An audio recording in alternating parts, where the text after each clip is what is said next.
Aujourd'hui, notre sujet inclura un type de médicament le plus connu et le plus vendu dans le monde, qui est le paracétamol, qui est en fait utilisé pour lutter contre la fièvre ou pour soulager les douleurs.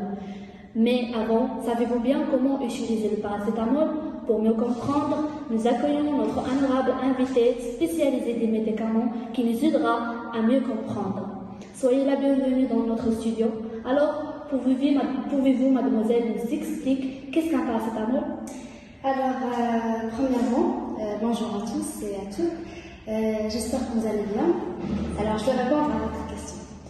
Lorsqu'on parle d'un paracétamol, on parle d'un médicament ou un composé chimique constitué de substances actives. Alors, c'est le bien utilisé dans notre vie. Il ne représente aucun risque, vraiment aucun risque.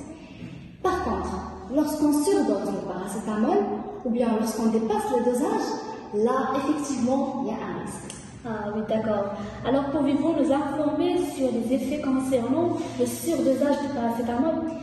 Alors, lorsqu'on prend un paracétamol action antidouleur, on se sent soulagé et calmé. Et vous savez bien que le foie joue un grand rôle dans la dégradation des médicaments. Alors, lorsqu'on surdose le paracétamol, et surtout ce type de médicament, là, le foie est complètement débordé. Il n'arrive plus à assurer ses fonctions vitales. Et en fait, ça, c'est le détruit. Aussi, ça peut aboutir à une maladie très rare et dangereuse appelée une hépatite fulminante. Donc, faites attention, le paracétamol peut être mortel. Oui, bien sûr. Quelles sont les doses à respecter? Bon, il faut savoir que les doses ne sont pas en fonction de l'âge, mais en fonction du poids.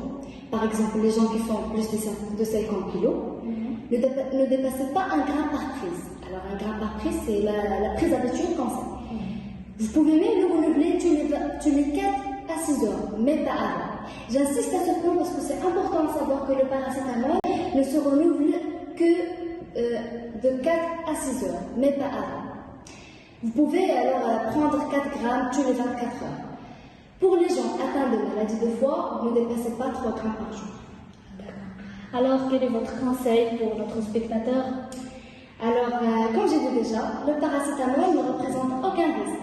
Juste faites attention au dosage, respectez le temps entre les prises, ne pas utiliser le paracétamol d'une manière qui est exagérée. C'est vrai, donc faites attention au paracétamol et d'ici là, portez-vous bien.